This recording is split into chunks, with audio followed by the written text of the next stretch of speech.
Hello, everyone, and welcome to the 2021 March Madness live show. We are doing our bracket, filling it out right here. Bracket picks for March Madness. We're just over an hour from tip-off of the first four, and I am ecstatic doing this show live from my hotel room. Looks pretty nice in the background. I was gonna set up the green screen. And I was like, you know what? I was like, it looks pretty good. So you know what? We'll keep the green screen out for today.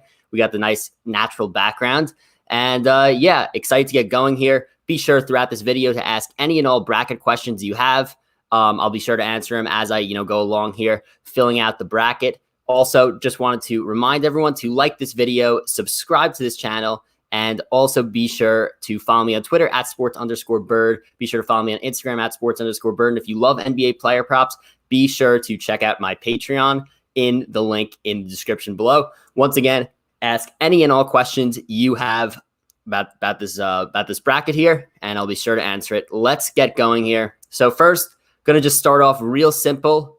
And what we're going to do here, just to start off, we're going to automatically fill in all the 1 seeds. No, a 16 is not beating a 1. And the same thing, we're going to fill out all the 2 seeds. Don't think any of these 15s are good enough to get a upset here. But there is, a little bit appealing with Oral Roberts here. They have the leading scorer in the nation, Max Abness. Should be interesting to watch, but Ohio State will get past them. Should be interesting here. Watch with Iona against Alabama just because of Pitino, but Alabama will get through. All right, so now we filled in the 1 and 2 seeds. I'm just going to go in order here of each region. We will start with the West. So Oklahoma, Missouri. This is one of those tough 8-9 matchups to read for a lot of reasons here. Main reason is because both teams come in absolutely cold, like as cold as you could possibly be. Oklahoma's, I believe, without their second leading scorer. And then, again, this is just a complete coin flip game. I don't have any strong opinions. Analytically, Haslametrics, KenPom, Oklahoma does rank out a little bit better. I know they were without one of their leading scorers, but I don't think it'll have a huge impact. I'm going to stick with Oklahoma here. Again, this matchup is not going to be one that matters long term in the bracket, as they're going to whoever gets through this game gets absolutely destroyed by Gonzaga. So next, we're going to move on to an interesting matchup here. Creighton against UC Santa Barbara. And look, Creighton come in with, a little bit of Creighton, they're really good. They rank 10th in Haslametrics. They also rank highly in KenPom. They rank 19th in KenPom. Now you come in here, 20-8 record for Creighton on Haslametrics, offensive efficiency at 11th, defensive efficiency at 21st. So this is one of those very well-rounded teams that you would normally like. They hit the 3 well also. They shoot 38.65% from 3 according to Haslametrics, ranking 14th of all teams. So yeah, Creighton is a team you should normally like. Unfortunately, they've had some off the court issues lately, which I don't know how much that's going to play a role. That being said, a lot of people are going to pick UC Santa Barbara here. I don't see it. They haven't played any good teams all year. Obviously they play in the Big West, so they play the conference schedule, and then they had the limited out of conference schedule like every other team. So I'm not really huge on UC Santa Barbara like other teams are. I think Creighton, if they had won the Big East, everyone would be looking at them differently. Well, they actually got absolutely blown out by Georgetown, which everyone's a little bit down on them. I think it's a little bit not warranted just for one game. I'm taking Creighton here. Now we move down to the 4-13 matchup, Virginia, Ohio, one of my favorite matchups of the entire tournament. We got Bryce here in the chat who says, riding it out with you on Ohio could be a lot of fun. And that's completely how I feel. I obviously was a huge Virginia fan last tournament. They won me a lot of money. I picked them to win in 2019, and they did. But Virginia's time has passed here. They're not as good of a team this year. And I think Virginia's play style is very susceptible to an upset, as I talked about with Eric Haslam the other night. They do play a little bit slow pace. Very slow pace, I should say. Defense is good. Offensive is efficient, but they don't have a lot of possessions. And then you have Ohio, who's led by Jason Preston, who is one of the best guards in the country that no one knows about. Ohio, they are 9-1 in their last 10 games. They come in red hot here. Just a lot to like about Ohio. And Ohio is a team that early in the season, they actually played Illinois, and they lost by 1 possession. They played Illinois real tough. Like, this is a really good team. They get hit the 3. They rank 17th on Haslametrics in 3-point percentage at 38.5%. I think that Virginia got a bad draw here, and I think they're in trouble. I'm going with Ohio. Obviously, in my video yesterday, I had them as one of my sleepers for this tournament. And we're going to move on to USC versus Wichita or Drake. Personally, I think Drake wins here in terms of, Wichita versus Drake. I think Drake wins tonight. But that being said, I think USC is too much of a too good to for either one of these teams. I'm not saying they can't upset USC, but I really do like USC with Evan Mobley, just going to be a complete force in the paint, and big men are very important in NCAA tournament settings. We're going with USC. Then we got Kansas versus Eastern Washington. Kansas obviously dealing with some COVID stuff, but I don't think there'll be too much of an issue here with Eastern Washington. Not going to get too much into Kansas until we talk about them next round, so slotting them in. Now we have Oregon against VCU. We got a couple questions about Oregon here. From Glenn here. Glenn says, Oregon has the 15th best offense in the country. They seem to be flying under the radar. What are your thoughts? Yeah, I completely agree with that. I think that Oregon I think one of the reasons why it's so interesting where Oregon ended up where they are is because they're like an Iowa light, I should say. They're like a worse version of Iowa. They are a great offensive team. They're not a good defensive team. They're led by Chris Duarte, made it to, I believe, third team All-America. Really, really good. Could hit the three at a high rate.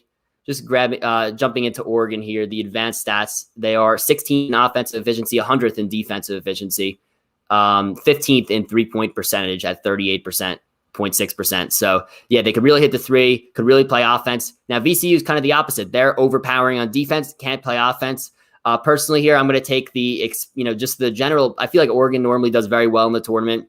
Dana Altman, exactly right here from Glenn. Dana Altman, also money coach. Yeah, I like Oregon a lot in this game, and I think that they do have a chance to beat Iowa. That's not something I'm going to pick down the line here, but I do think that, again, they are an Iowa light, and if they heat up, they could be very successful in this tournament. But, like I said, I'm going to stick with Iowa against Oregon here.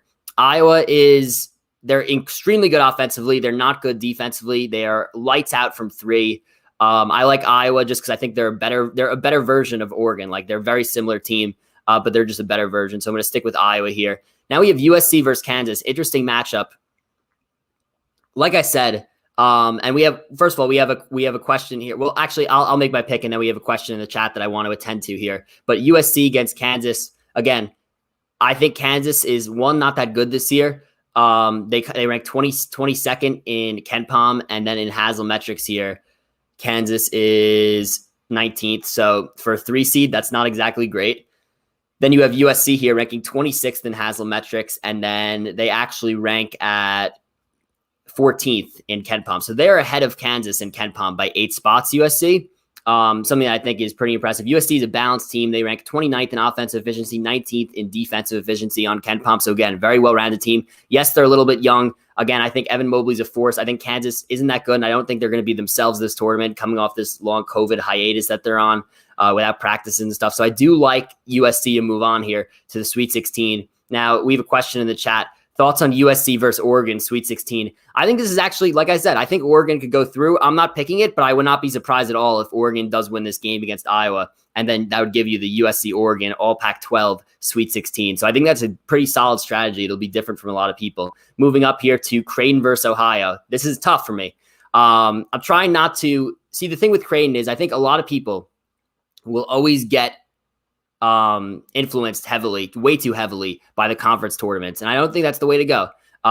Look, Creighton getting blown out by 31 game. Okay, it's an anomaly. You're playing Georgetown, a team that hasn't been good all year. They come in and they just blow you out in the Big East Championship. Doesn't mean that Creighton is not good. They had one bad game. They still had to play games to get to the championship, which they won. Like, it was just really one game. So yes, I love Ohio.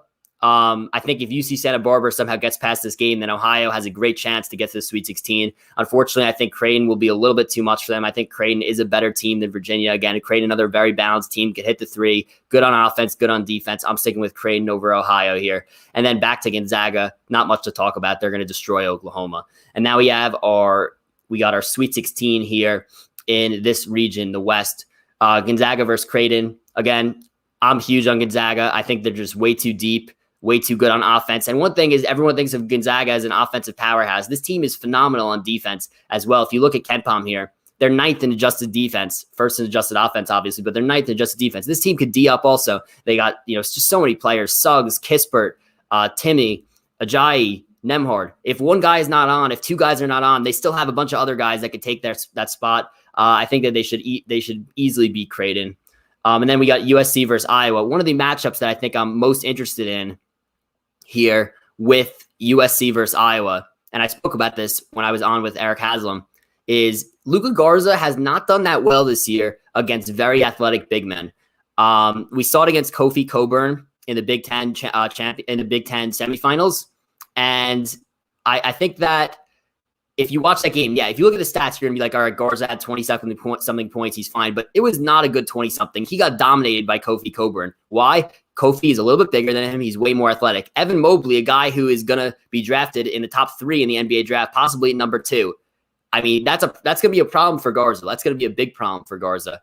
I don't think Garza is gonna play well in this game if they do play USC. There's a reason why Garza is not projected to go high in the NBA draft. Is because he can't keep up with these athletic big men. Garza is not athletic at all. That being said, I want to pump the brakes on USC a little bit because their experience is not great. Again, Mobley at the end of the day is just a freshman. He's playing in the NCAA tournament.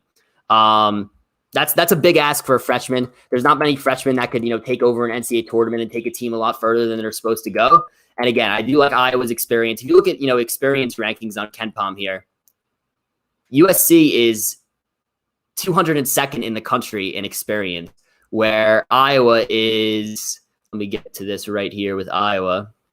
I'm trying to pull up Iowa's experience, but it's definitely higher than 202. Iowa's experience, get to this, Iowa. And by the way, everyone asking questions in the chat, I will get to you as soon as I could. Iowa's experience in the chat. Iowa, first of all the way up at 5th in KenPom. All right, it's not loading right now, but they're a more experienced team. I'm from Iowa and watch every game. Hawks would absolutely not beat USC. They need Garza to dominate his matchup. Mobley could cause problems some problems for Garza, in my opinion. Yes. Again, I don't think. When I say that Garza could have some problems, I do not think Garza is going to get completely dominated by Evan Mobley. Like, yeah, he's gonna struggle, but as long as he can be somewhat productive, I do like a lot of the the 3-point shooters on Iowa. I just like their general offense. I think it should be good enough to get it done. And again, the experience thing is pretty big for me here. I think it's a big ask for USC and their younger team to make a run all this way. So I am gonna pick Iowa here. Now we have a matchup between Gonzaga and Iowa, as we spoke about with Eric Haslam. Iowa is like a worse version of Gonzaga. They have the offense. They don't have the defense. I don't see any way. Obviously we saw Gonzaga mop them earlier in the year. I don't see how Iowa beats Gonzaga this time. I'm going with Gonzaga to the Final Four. All right, keep the questions coming, and we are going to move on here to the South bracket here, South quadrant, I should say. Got Baylor slotting in over Hartford. Now we have an interesting 8-9 matchup. Wisconsin and UNC. Quickly before we move on here, we have a question. Any team from the West able to put up a fight against the Zags? Honestly, they got the easiest region in the bracket. A really, really easy region. The fact that they're with Kansas and UVA in the same bracket, two teams that are coming off COVID issues have not been able to practice. And then against Iowa, a team that they already mopped earlier in the year. If I had to say one team that could probably beat Gonzaga, it would be Iowa, but I don't think it's going to happen. So that would be my answer of a team that could put up a fight. But that fight may be like, as you saw in that first game when they played earlier in the season, it may just be like a huge offensive points battle. They may not ever actually have a chance of winning that game. What area do you think is most important to winning? Defense, offense, or 3-point shooting? This is a tough question. It's definitely not 3-point shooting, even though it's definitely important. But I think this is going to sound like very cliche answer, but I was talking about how I think you need to weight all these kind of equally. You need to look at defense and offense. The well-rounded teams are going to be the teams that win this tournament. And I gave a stat in my video from earlier in the week, and that stat said that out of the last 10 NCAA tournament winners, only 2 of them have not been inside the top 12 in offensive efficiency and defensive efficiency in KenPom. Both those were the UConn teams. So 8 out of the 10 of those times, you've had a top 12 team in offensive efficiency and a top 12 team in defensive efficiency. That just says to me, you got to be well-rounded. You got to be able to play on both sides of the ball. So again, may sound like a little bit of a cliche answer, but I think that those are, you got to have a balance. How do I feel about pace? Pace is, I mean, it all depends on matchup with pace. Obviously, you have your teams that are going to play a lot slower, like Virginia. Playing with a slow pace it could hurt you, and it could hurt you because if you go cold, then you don't have possessions to make it. If you go cold and you play at a slow pace and you go down, like Virginia, when they are losing, it's a lot harder for a slow pace team to mount a comeback. So that's my thought on pace. But it's very matchup based. All right, now we're gonna move on to the West here. We got an interesting matchup: North Carolina and Wisconsin.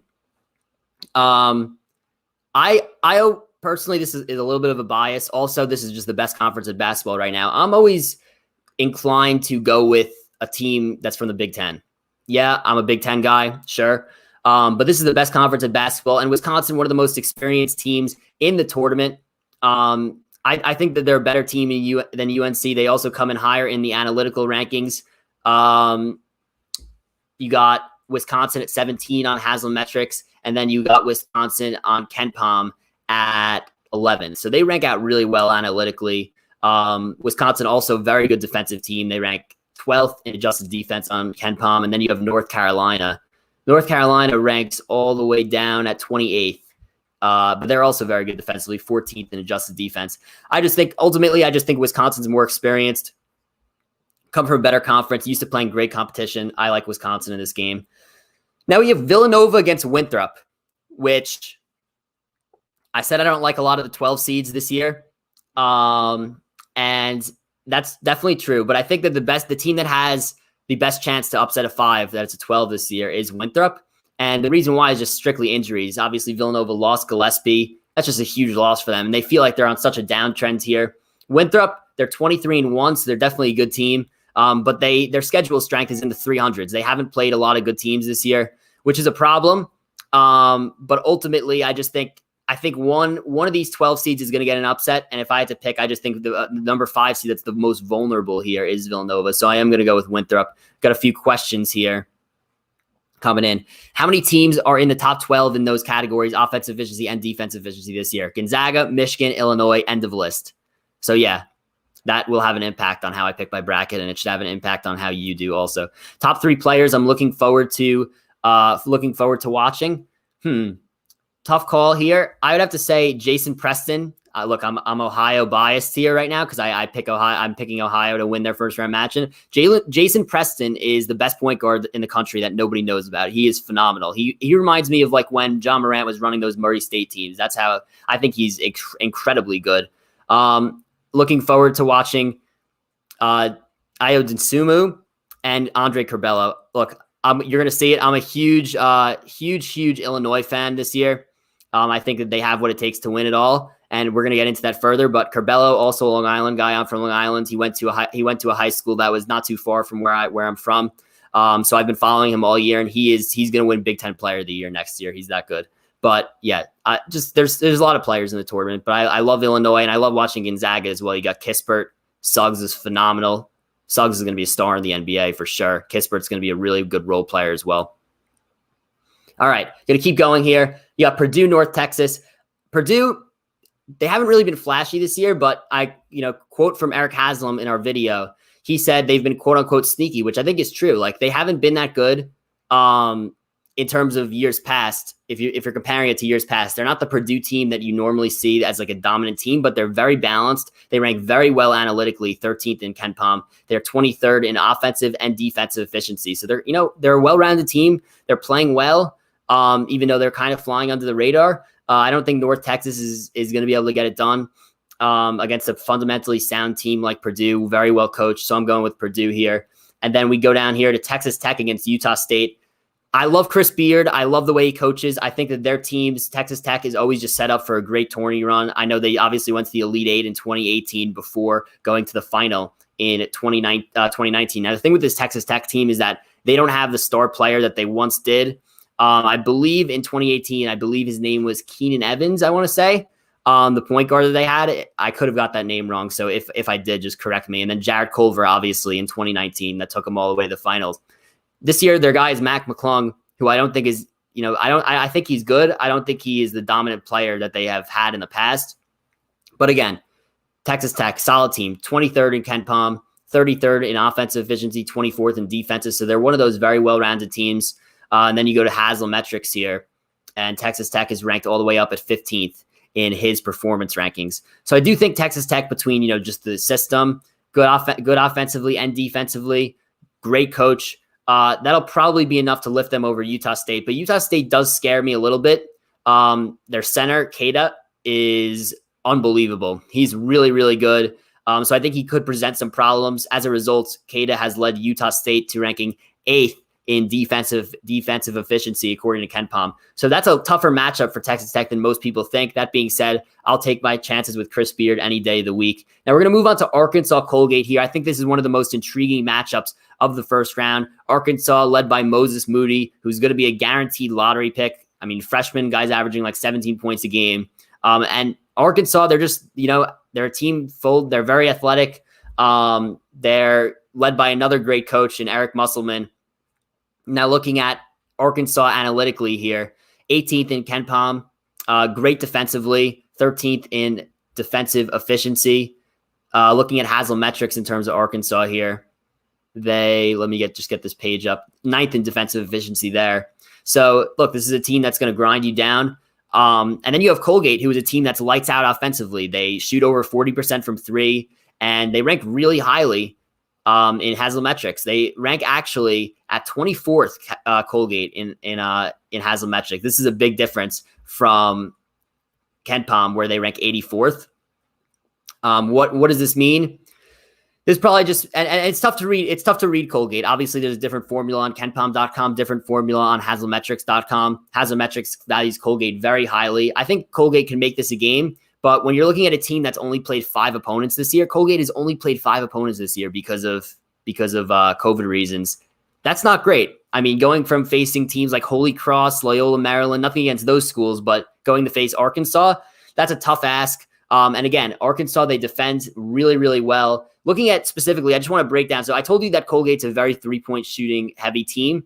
Arkansas, they're just generally good on defense. And when you put big bodies on the three, they're 81st in the country in defensive 3-point percentage, which is not great, but I think it's, their overall defensive efficiency, it's too much for a team like Colgate, who's probably going to be in shock when they face these athletes that they haven't seen all year. So I'm going with Arkansas in this game, but I think it'll be very entertaining. I would not be surprised if Colgate covers the spread in that one for sure. Spreads, I believe, are like 9.5. But moving down here to Florida VTech, again, another irrelevant game, in my opinion. Both these teams aren't that good. Nathan brings up a good point here. If Colgate was a 13, they may have had a chance. I agree with that. If you put Colgate against a team like Purdue or Colgate against a team like, scrolling down here, if you put Colgate against a team like Purdue or Oklahoma State even, I think they would have had a chance. They don't really match up well with a team like Virginia, but they would have had a chance against some of these teams. But yeah, Florida VTech, another. Both these teams aren't very good. Florida generally tends to rank higher in analytical stuff, so I go with Florida here. Don't think this is a big game that matters too much. I would be very surprised if one of them upsets Ohio State next round. Ohio State, I'm going to slot them in over Florida here. But let's just talk about Ohio State quickly. They are great on offense, awful on defense. I believe in our video we were talking about this. Eric said that Ohio State is the worst defensive team in the Big Ten. I believe it. They got cooked by Iowa when they played a great offense. So they're almost like an Iowa team in the fact that they're so good on offense and so bad on defense. So I think that's going to end up haunting them. And we'll talk about that here. But I think it'll be good. Their offense will be good enough to get past Florida. But now we have an absolutely tough game. This is the toughest part of the bracket I think there is to pick here. You got these 3 teams. One of them has got to get to the Elite Eight: Ohio State, Arkansas, and Texas Tech. Obviously, I broke down all these teams already. But now you get a tough matchup here: Texas Tech and Arkansas. And honestly, this is a way that I could see myself changing back and forth a million times later. I'm really not sure which way to go here. 2 great coaches. You have Arkansas, who's an elite defensive team. Arkansas really just they have a number 1 scorer, which Texas Tech kind of does, not really, in Mac McClung. This is a tough game to pick. Right now, I have slotted in. I do have Chris Beard and Texas Tech slotted in over Arkansas just from their past tournament success. But I would not be surprised if Arkansas comes out on top here. And given the fact that both these teams are great on defense, I think that they'll do a great job to stop Ohio State's great offense. given the fact that these two teams are great on defense here, they're not bad enough on offense where I feel like they wouldn't be able to keep up with Ohio State. If they could slow down Ohio State, I think both these teams, Texas Tech and Arkansas, have a great chance to defeat Ohio State. So whichever team I pick here is going to end up going past Ohio State. I want to quickly look into a little bit deeper analytical rankings for Texas Tech and Arkansas. Just going to bring up both their pages here. But basically what on Haslametrics, when you click on a single team, they give you curious trends for each team. So I think some of these are pretty telling. You could scroll. I don't want to, go too deep dive into it. But I think this is a tough game to pick. Right now I'm going to go with Texas Tech over Arkansas, but again, that could change later. I could see myself going with Arkansas. And as I said, I think one of these teams will be good enough to beat Ohio State just because Ohio State's not good on defense. And if Ohio State's offense could be slowed down just a little bit, they're also very reliant on the three. If they could be slowed down just a little bit, I think that they're in major trouble against a team, Texas Tech or Arkansas. So whichever team I end up picking past here, which right now is Texas Tech, I will have going past Ohio State as well. Now we have Purdue Winthrop. I don't think Winthrop could get to the Sweet 16, so I'm picking the fundamentally sound Purdue team, very well coached, also over Winthrop. And then Baylor, Wisconsin, an interesting matchup. Baylor has not been that good lately. They only have 2 losses, but those 2 losses have come after their COVID hiatus. They haven't been the same team since they returned from COVID. They're not very good on defense compared to their offense. Ultimately, I think this is going to be a very close game, but I'm sticking with Baylor here. It would probably not even surprise me, though, if Wisconsin could somehow pull this out. That is a tough draw for Baylor, either getting North Carolina or Wisconsin here. Now we got Baylor, Purdue. Baylor, once they hit Purdue here, I think once they'll get past the tough grinds here, Wisconsin, I think they'll handle Purdue pretty easily here. And then they'll handle their in-conference opponent, Texas Tech, and head to the Final Four. So yeah, 2-1 seeds out of both conferences here. Normally, I'm not a huge guy in terms of chalk. This bracket, I think, is a little bit different. You could get some weird things due to the fact that they're in a bubble and teams are staying in their hotel most of the time. You could get some teams that are more motivated than others, some teams that just want to leave. Like, I don't really know how this is going to go. You could see some weird stuff happening, but right now, based on what we've seen in the regular season, there's no reason for me to, I think that Baylor and Gonzaga, and we're going to talk about a team down here that I also think another 1 seed that's going to get there, but these two teams are very good. I did not want to pick Baylor to the Final Four before this started. I think they also got a pretty good draw. I think they do get through this region. So 2-1 seeds so far in the Final Four. We're going to head down to the East right here. I already have Michigan obviously slotted in. Now you got LSU against St. Bonaventure. Pretty great first round 8-9 matchup, I got to say. LSU obviously coming off an SEC finals appearance where they lost to Alabama. LSU is phenomenal on offense, and they're led by Cam Thomas, who is a great player. LSU comes in here ranking 8th in Haslametrics in offensive efficiency, and then they also rank 128th in defensive efficiency. You want a team that's not well-rounded, it's LSU. I mean, this team is just strictly offense and no defense. If you look on KenPom, it's pretty much the same thing. You got LSU 5th in offensive efficiency on KenPom, 125th in defensive efficiency.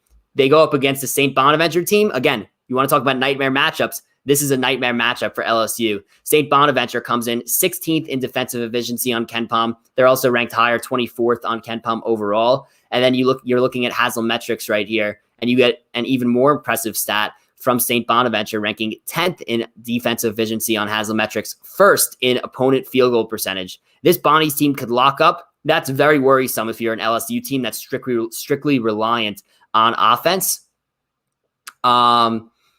If you're an LSU team that's strictly relying on offense. But then the other thing about St. Bonaventure is, I talk about how you need to be a well-rounded team. This Bonnie's team is very well-rounded. They also rank 30th in offensive efficiency on Haslametrics, in addition to their 10th defensive rating. And they hit the 3 a ton, 19th in 3-point percentage. So this is a very well-rounded Bonnie's team, a team that is a little bit better than their 9 seed, in my opinion. I think that they go on and beat LSU here. And I think that they're going to present a lot of problems for Michigan in the second round. If Isaiah Livers is not back for Michigan, which it does not sound like he will be back, I think it could be a major problem for Michigan. But we'll talk about that a little bit later. We got a question first that we're going to tend to before we move on here. What high seed has the best chance to go to the Sweet 16? We're going to get into it in this bracket, but we're gonna wait on this question because we're gonna get into it shortly from this region here. Now we have Colorado against Georgetown. Georgetown coming off a Big East win, a Big East championship. Thing with Georgetown is that they're not that good. They kind of had just like a phantom run here as an 8th seed in the Big East tournament. A lot of people are going to pick Georgetown over a Pac-12 team here. Georgetown 56th in KenPom, 85th in adjusted offense, 42nd in adjusted defense, 13-12 on the season. This is a Georgetown team that's just not very good. And Colorado is a lot better than people say. Yes, Colorado lost a game to Oregon State in the Pac-12 final, but they rank very highly analytically, and they are a very well-rounded team. Colorado 16th in offensive efficiency, 29th in defensive efficiency on KenPom, 17th overall. This is a good team. I think they handled Georgetown here. I don't think Georgetown's run continues. Florida State, as we know, a team that always has tournament success, very long, great defensively. That's how Leonard Hamilton runs his teams. They go past UNC Greensboro here. Now we have an interesting matchup, BYU against Michigan State or UCLA. And when we get back to this question here from Ocean Lucas, he says, what high seed has a chance to get to the Sweet 16? I'm a big Michigan State fan. I'm not sure why. There might not be a big reason to be, but here's the ultimate reason why I am, is because they've had a few curious results over the past month. They defeated 2 1 seeds. They beat Illinois and Michigan in the past month. So it kind of signals to me that they're getting a little bit better. Also, what was I going to say? In addition to defeating the 1 seeds in the past month, they've also were highly ranked preseason. So what I was going to say is that they have a lot of talent on the roster, even though they didn't have a good year. They do lock up very, very well. They lock up very well in terms of defensively. There's no offensive game for Michigan State, which is a problem, but they're coached very well. They play great defense. If Michigan State is able to get past UCLA tonight, I think they get past BYU as well and possibly make a run to the Sweet 16 here. I have Texas over Abilene Christian. Abilene Christian, great defensively, but I think they're going to have a hard time guarding the bigs of Texas.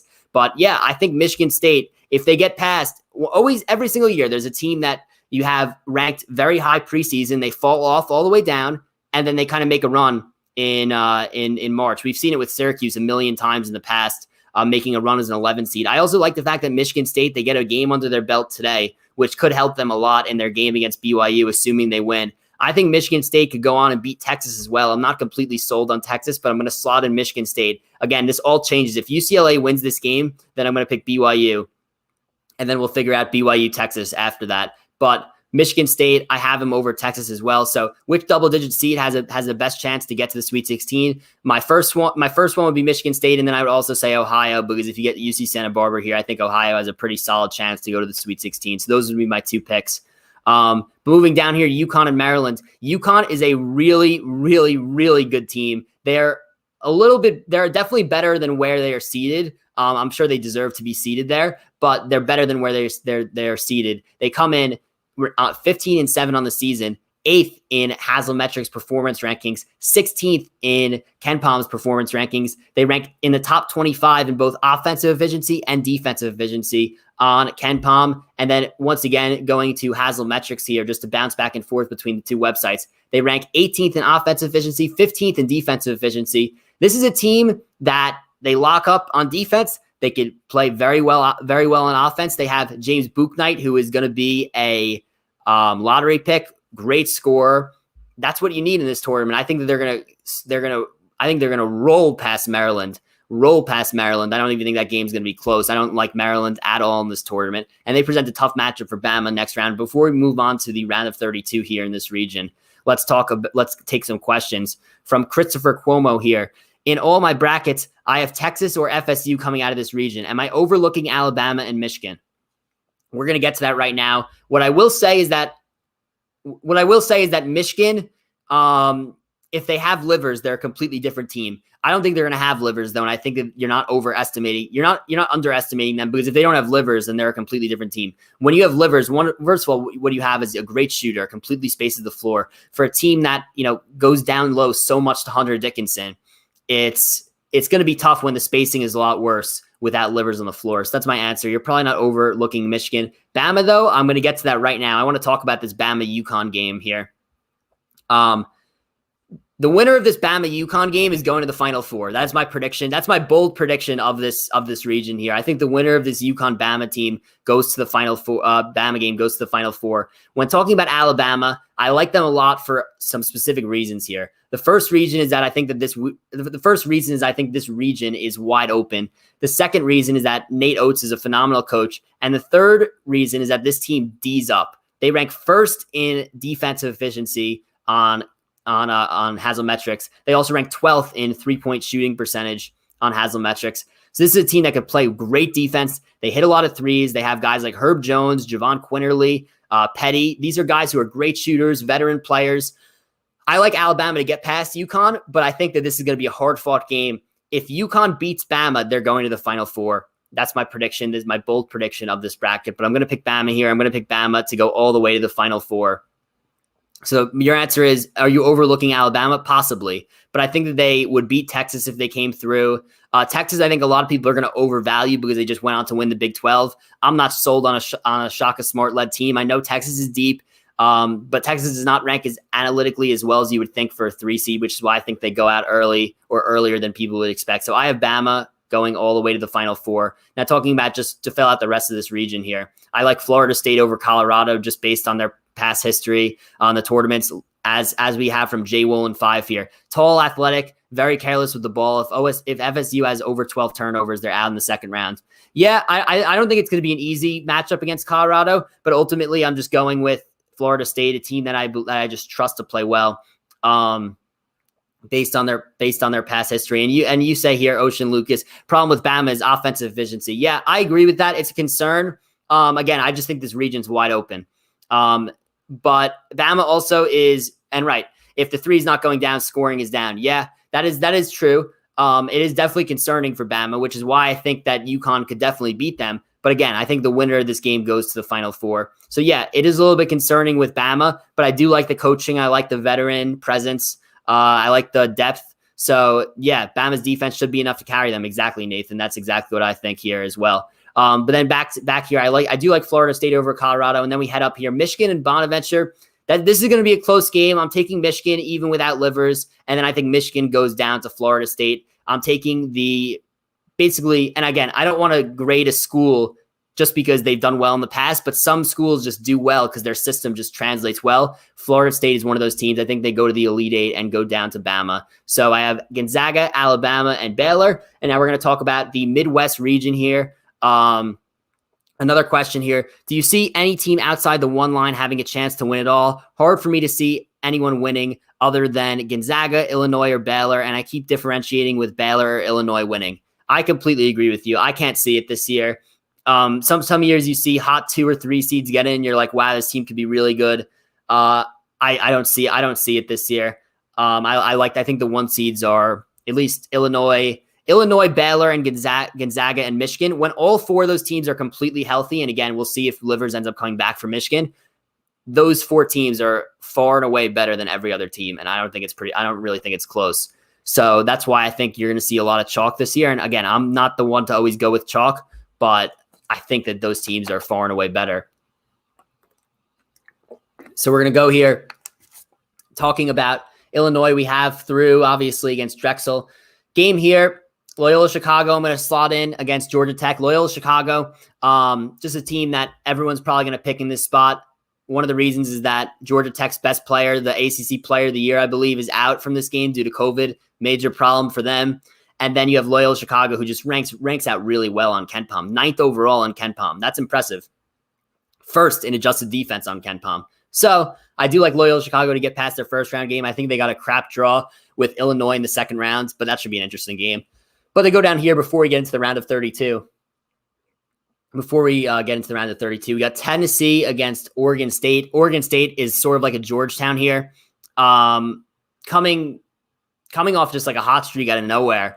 I don't think that keeps up. I like Tennessee a lot. They have 2 NBA players on the roster.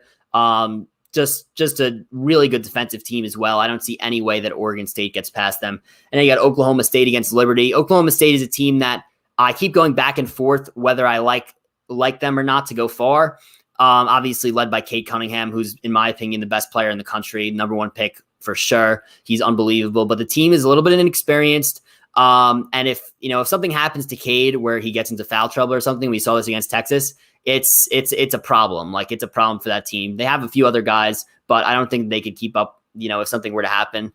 So because of that, I like Oklahoma State to win this just because of Cade, but I think they'll have trouble with Tennessee in the next round. But here we get to one of the most interesting games of the first round, in my opinion. That's San Diego State against Syracuse. San Diego State, on paper, should win this game. San Diego State is probably a team that is a little bit underrated in terms of people's perception of them, mostly because they're in the Mountain West. If we remember last year, they would have been the 1 seed. But because of COVID, the tournament got canceled. Now they come in here 14th in Haslam metrics, 23-4, 20th in KenPom, 11th in defensive efficiency on KenPom. They're great defensively. They lock up. And then you have Syracuse, who's great on offense, and they can't play defense at all. You got that zone that doesn't work anymore under Boeheim. That being said, Syracuse tends to do their best when nobody thinks that they're going to win, which honestly, this is completely me being like not even rational here. Again, on paper, San Diego State should win this game. I have a gut feeling about Syracuse just because, again, I think when people tend to count them out, they always do well. We've seen it before. I think we see it again. I'm picking Syracuse in this game. They could get hot from 3. Hopefully that happens. And now West Virginia, a team I like a lot, really deep team. Analytics don't love West Virginia, but just from the eye test this year, I really do like them. I'm going with them over Morehead State and beyond. And Clemson, Rutgers. Rutgers gets a great draw here against Clemson. Rutgers obviously hasn't been to the tournament in a long time. They were supposed to get there last year. Now it's like they've been waiting for it, and it's finally here. They take advantage of the situation here, and I think that they're a superior team. They're a superior team to Rutgers, to Clemson here. They go past Rutgers. And we have a question here, or I should say a statement. Now, as we get down to Houston at the bottom of the bracket here, I've been watching a couple of Houston games. I think they're really, really underrated by national media. That post trap they run is so solid. Yet they are very good. They're a very well-rounded team, obviously led by Quinn Grimes. They are 6th in KenPom, and they're one of those very well-rounded teams. Like, again, I got asked before, who are those teams that are ranked in the top 12 of both offensive efficiency and defensive efficiency? Illinois, Michigan, and Gonzaga. Houston's right there. They're 8th in offensive efficiency, 15th in defensive efficiency. So I do like Houston a lot. I think you make a good point. And you're taking the Houston Cougars to go to the Final Four. Yeah, I will not have them in the Final Four, but I like them. All right, but we're going to talk about here. I think, and again, as a result, I like Houston over Rutgers. West Virginia, I'm taking over Syracuse in an old Big East battle. Then we got up here, Illinois, Loyola, Chicago. In-state battle. Going to be one that, as an Illinois backer, I will sweat out tremendously. I will sweat this game out. This is going to be a close game. I know it. I know it is. It's going to be tough to watch. I'm going to be scared as hell during this game, knowing that I'm picking Illinois to go far and win this whole thing. And I'm going to say that right now. I like Illinois to win the whole thing this year. I really do. I think that they are the best team. And I think that they have the best chance to beat Gonzaga. I'm going to be sweating this game, but I got Illinois going through. And then we have Tennessee versus Oklahoma State. Like I said, I'll go with the defense here, and that is Tennessee. And I don't think Oklahoma State has the depth really to go. And I think they've been good, but I don't think they have the depth to make a run. I also think a lot of people are going to pick OK State to go far. I think they go out in round 2 to Tennessee. Now we have West Virginia, Houston. Like you said, John, in the chat here, I think Houston's really good. Personally, I'm going to go with West Virginia here, just based on the eye test. This is a team I really, really like. They just have a ton of talent on this team. McBride, you got Culver, and you got players that could shoot. Obviously, this is a team that, is coached by a legend, Bob Huggins. So I'm taking West Virginia, and then I got Illinois slotted in to the Final Four here over Tennessee and over West Virginia. Getting to the Final Four here, I already mentioned, I think Gonzaga against Alabama, first of all, that's going to be an interesting contrast between like one of the best defensive teams and one of the best offensive team. I ultimately think Gonzaga is more well-rounded. They go through. And then Illinois, I think Illinois is going to get past Baylor. Baylor beat Illinois early in the season. Illinois is a much improved team since then. Baylor has gotten worse, not gotten worse, but they've kind of just leveled out since then. They've plateaued. I like Illinois there. And then my reasoning behind picking Illinois to win the bracket over Gonzaga. Okay, going to break this down real quick for you. Illinois and Gonzaga are very similar. Very well-rounded on both sides of the ball. Illinois has a bunch of players that are really good. Curbelo, Dosunmu, Coburn, and then they have all these other guys, just like a Trent Frazier, who, is a senior, a great veteran player, role player, hits threes, plays great defense. And then you have guys, as Corey comments here, Adam Miller, if he's hitting threes for Illinois, it makes the team that more dangerous. They have a ton of guys. And the backup center for Illinois as well, Georgie, I believe his name is.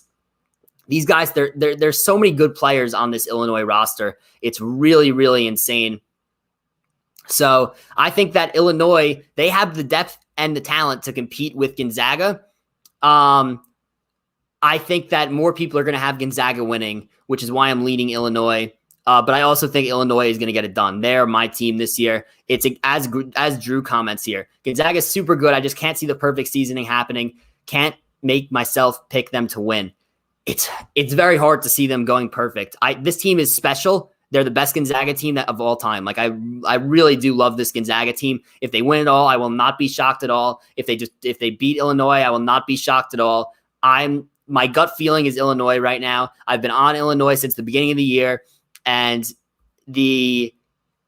in the middle of the year, Illinois they tailed off a little bit. I think they lost a little bit of motivation, but this team's gelled really, really well down the stretch. I think that they have as much talent as Gonzaga does. As a result, I'm picking Illinois to win it all. My tiebreaker, I'll put in here 83-86, 86-83, high scoring game.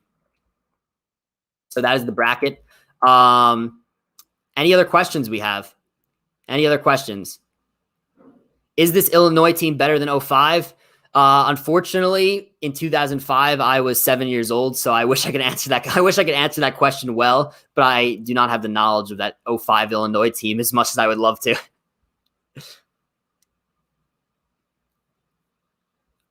Any other questions we got on the bracket here?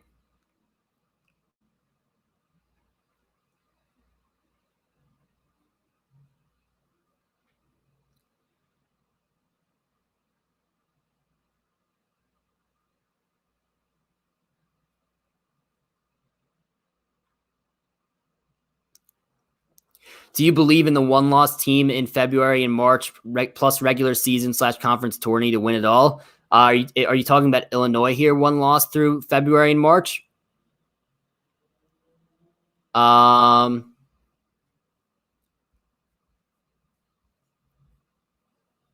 on. Yeah, just specify what team you're talking about. But yeah, Illinois is my winner pick. I believe in them. Yeah, Illinois. Yes, I believe in Illinois to win. From Kyle here. Hope I didn't miss you talking about this earlier, but do you think not having Moses Wright will keep Georgia Tech from winning round one? Yes. I even if they had Moses Wright, I would have picked Loyola anyway, just because I like Loyola a lot. Cameron Krutwig is amazing.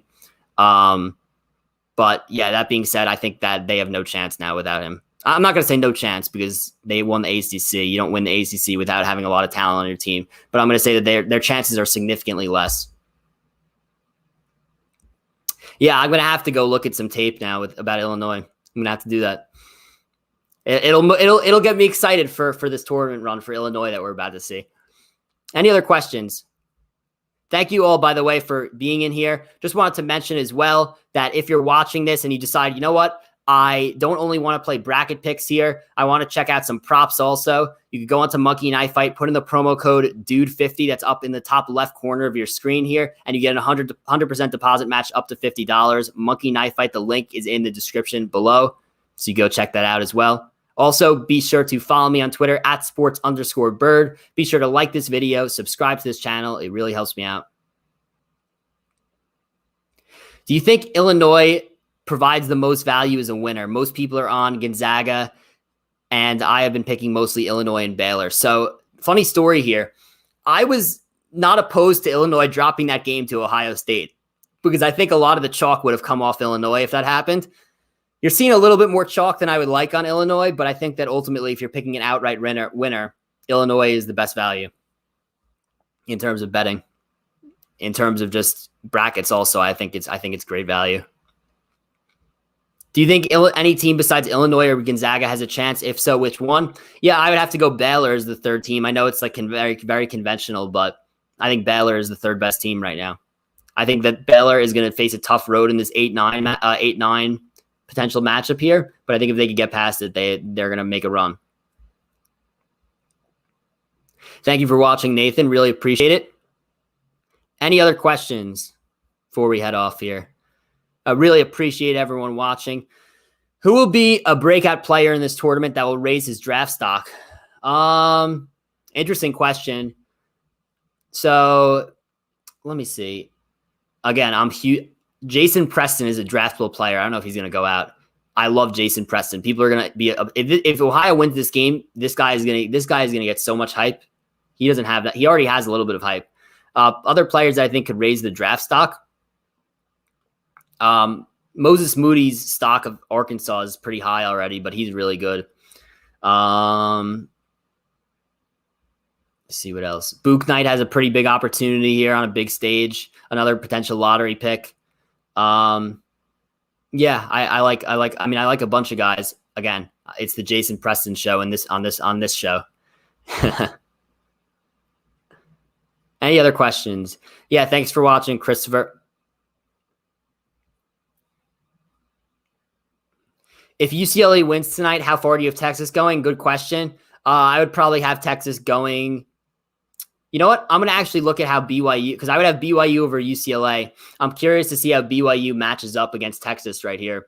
BYU ranks 28th in offensive efficiency on KenPom, 26th in defensive efficiency. They're one spot ahead of Texas on KenPom, which is interesting. I'm really not big on this Texas team going far. I would possibly, if Michigan State cannot win tonight and UCLA does, I would possibly pick BYU to the Sweet 16. I'm really that a lot of people are going to have Texas far. That's like one of my fades of the tournament here, because you're looking at a 3 seed here. They just ran and won the Big 12. This team is 26th in KenPom, and then you go to Haslametrics here and they rank 25th. The analytics don't love them. And again, you could say the same thing about West Virginia. I personally, yeah, sure, you could say the same thing about West Virginia. They're not huge on it. They're not high on the analytics. I think the eye test for West Virginia is better than Texas from what I've seen. Do I think that there's a reason so many people are high on Texas? Yeah, because they just ran and won the Big 12 tournament. That's why. I think it's just recency bias. And BYU, yeah, I think that they are a little bit underrated. I like BYU a lot. Last year, they were even better. They would have been phenomenal if they made the tournament. Any team outside the top 2 seeds that have a chance to make the Final Four? Yes. I think it's going to be from this region right here. I think you're going to see, I think, again, if UConn could beat Bama here, I think UConn could make a run to the Final Four. I also think that you could possibly get some magic here with Texas Tech or Arkansas, if I had to choose another one. BYU played Gonzaga well for a half. Yes, I was watching that game. That was a good game. They're a good team, BYU. All right, any other questions we got here?